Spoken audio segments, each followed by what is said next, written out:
بسم الله الرحمن الرحيم. Ayyuha al-Muslimun, mes chers frères, honorable assemblée, l'imam al-Bukhari, rahimahullah ta'ala, rapporte dans son Sahih, son recueil authentique, d'après le compagnon Abu Huraira, radiyallahu anhu ardah, qu'Allah l'agrée. Celui-ci interrogea le messager, sallallahu alayhi wa sallam, en ces termes: Ô messager d'Allah, qui sera plus heureux d'obtenir ton intercession le jour de la résurrection? Et le messager de lui répondre, sallallahu alayhi wa sallam: je pensais justement que personne aussi digne de toi ne me poserait une question par rapport à ce hadith, parce que je sais que tu es assidu dans la connaissance et l'apprentissage du hadith. On voit dans ce hadith un mérite du compagnon Abu Huraira, qu'Allah Azza wa Jalla l'agrée. Puis le messager enchaîne et complète, sallallahu alayhi wa sallam, sa réponse en disant: la personne la plus digne et la plus heureuse de jouir de mon intercession le jour de la résurrection, c'est celle qui dit La ilaha illallah de manière sincère du fond de son cœur. Ce hadith, mes chers frères, honorable assemblée, ce hadith figure parmi les joyaux de la tradition prophétique. Parmi les joyaux de la tradition prophétique. Et il comporte deux aspects nobles qu'il nous revient d'exposer, de présenter à travers ce sermon, incha'Allah ta'ala. Le premier des aspects ou le premier des volets que nous retrouvons dans ce hadith, qui, je rappelle, est l'un des joyaux de la prophétie, ou plutôt de la tradition prophétique, c'est le mérite et la valeur de la parole La ilaha illallah. Il n'y a de divinité digne d'être adorée qu'Allah Azza wa Jalla. Ainsi nous exprimons qu'Allah Azza wa Jalla est unique, et nous traduisons son unicité dans quoi? Dans nos intentions, dans nos actes, dans nos propos. Parce que la parole de La ilaha illallah, mes chers frères, honorable assemblée, cette noble et sublime parole, c'est la clé d'entrée, el-miftah. C'est la clé el-miftah, d'entrée, d'accès au paradis. Le prophète sallallahu alayhi wa sallam le rappelle dans ce hadith rapporté par Abu Daoud. Il dit: celui dont la dernière parole, donc dans cette vie, est La ilaha illallah, accédera au paradis. Quel privilège! La parole de La ilaha illallah aussi, mes chers frères honorables assemblée, c'est la base et le fondement de tous les messages et de toutes les prédications avec lesquelles sont venus les prophètes et messagers, dont le dernier est Muhammad sallallahu alayhi wa sallam. C'est la base, c'est le fondement. C'est là-dessus que tout le message, toute la prédication, ad-da'wa, s'est construite. Allah Azza wa Jalla nous le rappelle dans le Coran Karim. Il nous dit: nous n'avons pas suscité avant toi, ô Muhammad, de messagers sans que nous ne lui révélions de proclamer La ilaha illallah, La ilaha illa ana fa'budun. Il n'y a de divinité digne d'être adorée si ce n'est moi, adorez-moi. Mais la parole de La ilaha illallah aussi, mes chers frères, cette noble parole, elle est aussi un autre privilège, un autre mérite. C'est que par cette parole que l'individu réalise et concrétise son adhésion à l'islam. Après tout, La ilaha illallah, n'est-ce pas la partie de la shahada, du témoignage de foi, le premier pilier de l'islam? Le premier pilier de l'islam, la porte d'entrée dans le message de l'islam. Et puis enfin, La ilaha illallah,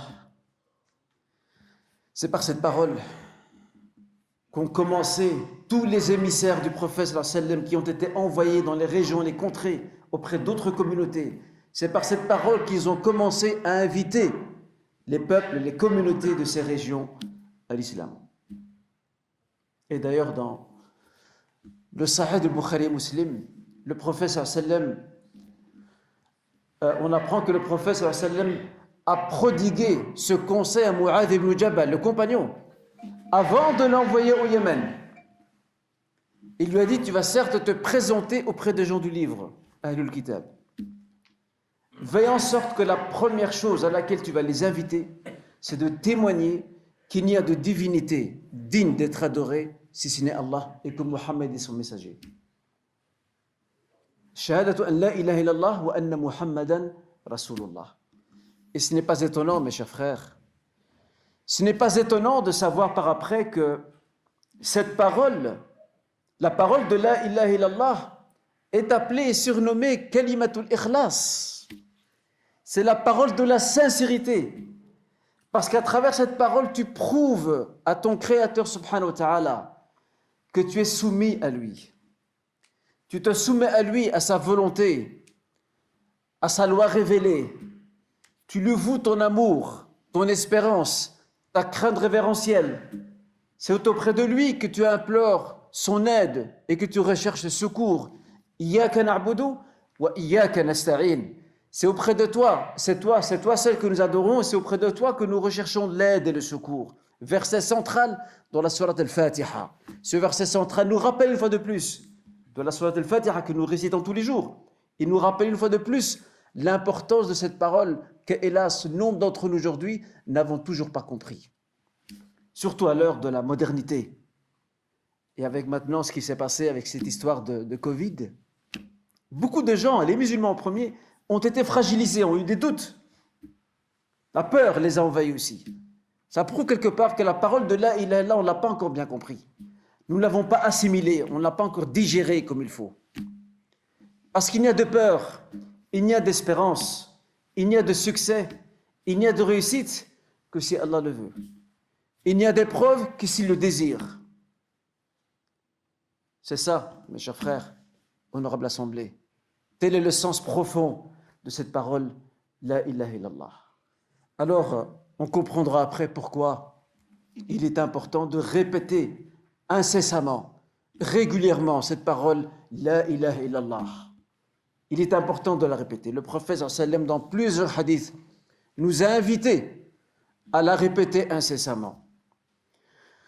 Parmi ces paroles, parmi ces hadiths, nous avons cette fameuse tradition dans laquelle il nous apprend que parmi les paroles les plus aimées par Allah Azza wa Jal, nous avons 4 paroles. Subhanallah, walhamdulillah, wa la ilaha illallah, wallahu akbar. Regardez, parmi les 4, nous avons la ilaha illallah. Elle se retrouve parmi les 4 paroles les plus aimées par le Seigneur, Jalla fi'ula, exalté soit-il. Alors, faisons en sorte, mes chers frères, honorables assemblées, de vivre avec cette parole, de la répéter, de la comprendre, de s'en inspirer, de s'en imprégner dans notre conduite, dans notre rapport avec Allah, avec la société, avec ceux qui nous entourent, avec l'environnement, la nature, bref, avec tout ce qu'Allah Azza wa Jalla a créé, et en espérant faire partie de celles et ceux que le Seigneur subhanahu wa ta'ala a qualifiés de « dhakirin Allah kathiran wa dhakirat ». Celles et ceux qui évoquent constamment leur Seigneur subhanahu wa ta'ala. Espérons en faire partie. Allahumma amin. Et ensuite, il est important, je le disais, de travailler à traduire les effets, les impératifs de cette parole. Ce n'est pas une parole facile, ce n'est pas une parole à prendre à la légère, il faut la traduire dans nos actes, dans notre cœur, dans notre pratique, dans nos rapports, dans nos relations. Il faut qu'on voit qu'elle a un impact dans notre quotidien, dans la confiance, dans l'amour d'Allah Azza wa Jal, dans l'espérance, dans la patience face à l'épreuve, etc. Ceci pour ce qui est du premier volet que comporte ce noble hadith qui, je le rappelle, est l'un des joyaux de la tradition prophétique, As-Sunan Nabawiyya. Permettez-moi maintenant de vous faire découvrir, de vous dévoiler le deuxième volet de ce hadith qui est au centre de notre sermon d'aujourd'hui. C'est l'allusion élogieuse faite à la sincérité du cœur. On comprend très bien par la parole prophétique, sallallahu alayhi wa sallam, ce qu'il dit, khalisan min nafsih. Que tu dises la ilaha illallah en étant profondément sincère du fond de ton cœur, de ton âme, de ton être. Pas des paroles en l'air, pas à l'image de Pharaon, Pharaon, Pharaon, lorsqu'il a vu qu'il était en train de couler, qu'est-ce qu'il a dit? Il a dit, je témoigne, écoutez, je témoigne que celui-là est unique. Il n'a pas dit Allah, même le mot Allah, il ne voulait pas le citer. Même il est en train de se noyer dans l'océan, l'orgueil, le kibr. L'orgueil fait qu'il ne veut pas citer le nom d'Allah, il ne veut pas. Il est encore habité par l'orgueil. Mais vu qu'il sait qu'il va périr, il a choisi de faire un demi-aveu en disant « Et je témoigne que celui-là est unique et sans associé. » C'est trop tard. « Sanunajjika bi badanik » Nous allons préserver ton corps pour que tu sois un signe pour l'humanité qui viendra après toi. Al-Ikhlas, mes chers frères, honorable assemblée, la sincérité dans l'intention, plaire à Allah Azza wa Jalla et à personne d'autre, vouer nos œuvres à lui, chercher sa grâce, implorer son assistance et qui nous accompagne dans tout ce que nous entreprenons, c'est le sens même de la parole divine suivante. Qul inna salati wa nusuki wa mahyaya wa mamati lillahi rabbil alamin la sharika lah wa bidhalika umirt wa ana awwalul muslimin.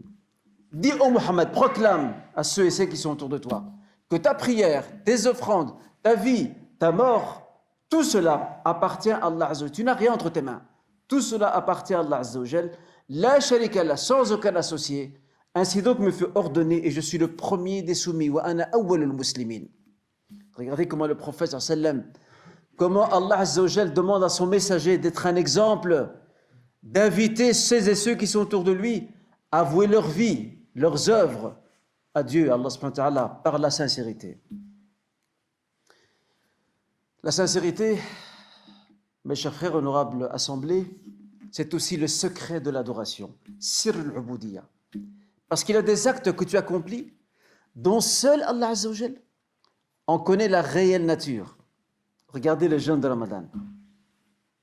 Le jeûne de Ramadan. Pourquoi Allah Azza wa Jal, dans le hadith Qudsi, a décidé de faire en sorte que le seul acte que lui seul va se réserver le droit de définir la nature de la rétribution, c'est as-siyam, le jeûne.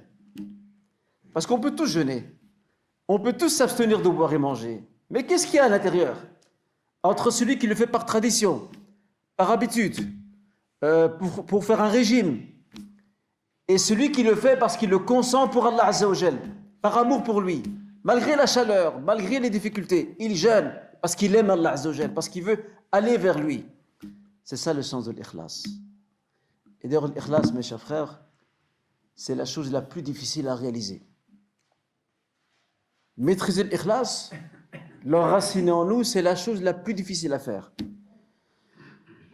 Quand nous entendons un savant illustre comme Sufyan al-Thawri nous apprendre ceci, je n'ai pas eu à remédier, dit-il, je n'ai pas eu à remédier à une chose aussi difficile pour ma personne que mon intention, car elle fait des siennes.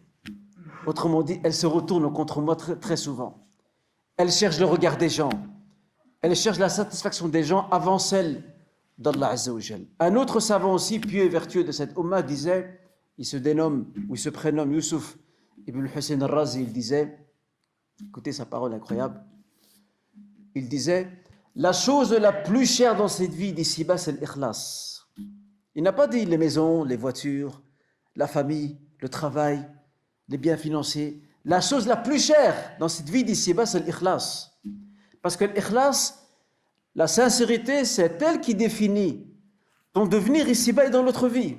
À cause de l'ikhlas, si l'ikhlas n'est pas là, tu peux tout perdre dans l'autre vie. D'un revers de la main.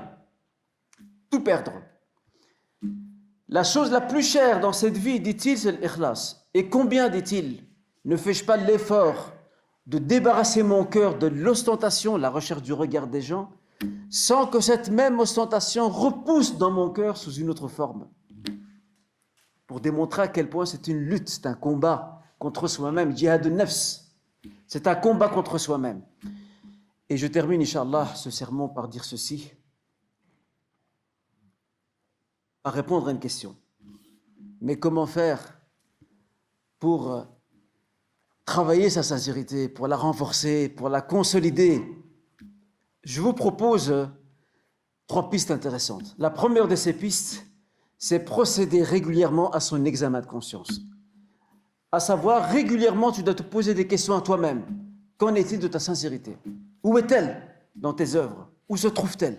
Première des pistes que l'on pourrait exploiter. Et c'est à ce niveau-là que tu peux à chaque fois corriger ton chemin. La deuxième piste, c'est de lire et découvrir les biographies et la vie de ces hommes et de ces femmes illustres de la Ummah qui étaient des grands exemples. Ils étaient au summum de la sincérité et l'ikhlas. Il y a de quoi s'inspirer dans leur modèle. Et enfin, troisième piste qui pourrait nous aider également, mes chers frères honorables assemblées, vous savez c'est laquelle? C'est de faire tout son possible pour cacher certaines œuvres du regard des gens, de manière à ce que sa connaissance ne soit prise que par toi et ton Créateur. Il n'y a que tous les deux, vous pouvez connaître la nature de l'œuvre faite, et pas les gens. Un pieux disait, l'odeur de l'ikhlas, c'est comme l'odeur du bukhur. Le bukhur, ce sont les encens. À chaque fois que les vêtements s'en imprègnent et en sont affectés de l'intérieur, à chaque fois que l'odeur se dégage et est agréable. C'est ça le sens de l'ikhlas. Tel est le sens de la parole de la ilaha illallah. Et nous invoquons Allah subhanahu wa ta'ala qui nous l'accorde dans cette vie et jusqu'au dernier jour, aux derniers instants de notre existence. Walhamdulillahi rabbil alamin.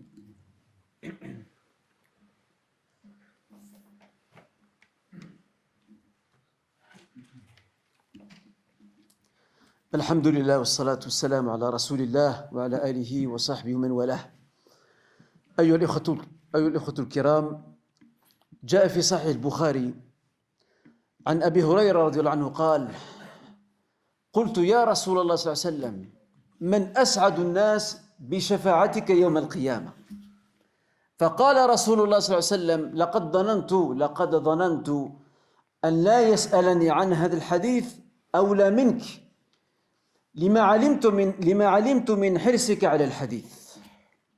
ثم قال صلى الله عليه وسلم: أسعد الناس بشفاعتي يوم القيامة من قال لا إله إلا الله خالصا من قلبه. من قال لا إله إلا الله خالصا من قلبه.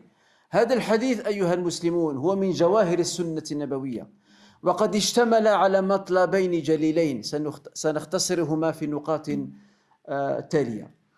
المطلب الأول الذي جاء به هذا الحديث الشريف هو الإشادة بكلمة لا إله إلا الله التي سماها أهل العلم قاطبة بكلمة الإخلاص، لأنها سر العبودية، لأن كلمة لا إله إلا الله هي مفتاح الجنة، مفتاح الدخول إلى الجنة، كما قال نبينا محمد صلى الله عليه وسلم كما عند أبي داود: من كان آخر كلامه لا إله إلا الله دخل الجنة. ولا إله إلا الله كذلك هي أساس ومرتكز رسالات ودعوات الأنبياء والمرسلين، كما قال سبحانه: وما أرسلنا من قبلك من رسول إلا نوحي إليه أنه لا إله إلا أنا فاعبدون. وكلمة لا إله إلا الله أيها المسلمون بها يتحقق انتساب المرء إلى الإسلام، عندما يقول لا إله إلا الله أشهد أن لا إله إلا الله وأن محمد رسول الله، يصبح في عداد المسلمين له ما له وعليه ما عليه. لماذا؟ لأن كلمة لا إله إلا الله شطر الشهادة، ركن الإسلام الأعظم. وكذلك هذه الكلمة الجليلة كلمة لا إله إلا الله أيها المسلمون هي التي كان يفتتح بها مبعوثو رسول الله صلى الله عليه وسلم دعاته إلى الآفاق، بها كانوا يفتتحون دعوتهم إلى الأقوام والقرى والملل. دعوتهم إلى ماذا؟ إلى الإسلام، كما جاء في الصحيحين أن الرسول صلى الله عليه وسلم قد وصى معاذ بن جبل قبل ما يبعثه إلى أين؟ إلى اليمن، قال له: فليكن أول ما تدعوهم إليه إنك تأتي قوما من أهل الكتاب فليكن أول ما تدعوهم إليه شهادة أن لا إله إلا الله وأن محمد رسول الله. هذه الكلمة أيها المسلمون لقد حثنا المصطفى صلى الله عليه وسلم على تردادها، حثنا على الإكثار منها، ولنا في ذلك حديث عند مسلم: أحب الكلمات إلى الله 4: سبحان الله والحمد لله ولا إله إلا الله والله أكبر.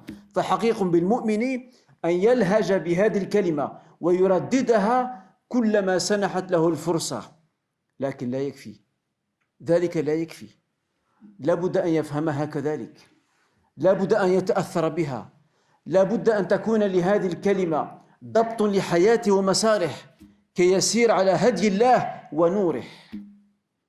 أما أن تقول كلمة كهاته وأنت خائف من الدنيا، خائف من المستقبل لا تراه، خائف من الفتن، ولا تخاف من الله عز وجل، ولا تتكل عليه، ولا تسند أمرك إليه، ولا تفوض أمرك إليه، هذا يعني أن الكلمة لم نفهمها حق الفهم ولم نهضمها كما ينبغي. فحقيق بنا أن نفهم هذه الكلمة وأن نترجم مقتضياتها في حياتنا اليومية. أما الجانب الثاني الذي جاء في الحديث،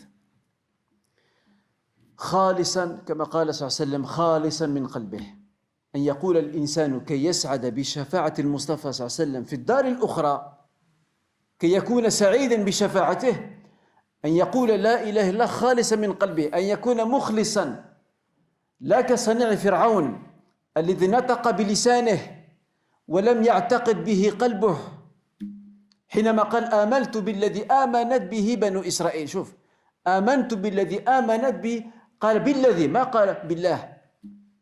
انظر إلى كبره وغطرسته، آمنت بالذي آمنت به بنو إسرائيل. لكن هل نفعته هذه الكلمة؟ لم تنفعه، لأنه كان ظالما، كان طاغية، كان مجرما، كان متجبرا، كان متكبرا، كان متغطرسا، فعاقب الله عز وجل، عاقبه بمثل أفعاله. وقد يسأل البعض ونحن نتحدث عن الإخلاص، كيف يمكن للإنسان أن يحقق الإخلاص في نفسه؟ الحاجة الأولى أن تراجع نفسك باستمرار. إذا أردت أن تحقق الإخلاص، وتحقيق الإخلاص من أصعب الأمور، من أصعب الأشياء تحقيق الإخلاص في النفس وفي القلب. وهذا سفيان الثوري يعلمنا ويفيدنا ذلك قائلا: ما عالجت شيئا أشد علي من نيتي وإنها لتنقلب علي. أول شيء أيها المسلمون، أول شيء أن تراجع نفسك وتصحح مسارك. الأمر الثاني أن تطالع سير الصالحين والصالحات من هذه الأمة الذين حققوا الإخلاص في أروع صوره. وثالثا أن تخفي أعمالك ما استطعت إلى ذلك سبيلا، إلا ما كان من قبيل الحث على الاقتداء، كأن تدفع الغير على أن يقتدي بك. في هذه الحالة يجوز أن تظهر عملك، وإلا فاسعى إلى أن تخفي أعمالك. وأنسينا أيها المسلمون أن من السبعة الذين يظلهم الله عز وجل يوم القيامة يوم لا ظل إلا ظله، ورجل ذكر الله خاليا ففاضت عيناه، يعني ذكر الله عز وجل في مكان خالي الفارغ ليس معه أحد ففاضت عيناه. فنسأل الله عز وجل أن يوفقنا لما يحب ويرضاه. اللهم إنا نسألك بأسمائك الحسنى وصفاتك العلى أن تجعل اجتماعنا هذا اجتماع مرحوما، وتفرقنا من بعده تفرقا معصوما. اللهم إنا نسألك الهدى والتقى من العمل ما ترضى يا أرحم الراحمين يا رب العالمين. اللهم ارحم موتى المسلمين، اللهم ارحم موتى المسلمين الذين شهدوا لك بالوحدانية ولنبيك بالرسالة وماتوا على ذلك. اللهم ارحمهم وأكرم نزولهم واسع مدخلهم ونقهم من الذنوب والخطايا كما ينقى الثوب الأبيض من الدنس يا أرحم الراحمين يا رب العالمين. اللهم اشف مرضى المسلمين، اللهم اشف مرضى المسلمين، اللهم اشف مرضى المسلمين، اللهم اقض الدين عن المدينين، اللهم اقض الدين عن المدينين، اللهم افرج عن المكروبين يا أرحم الراحمين يا رب العالمين.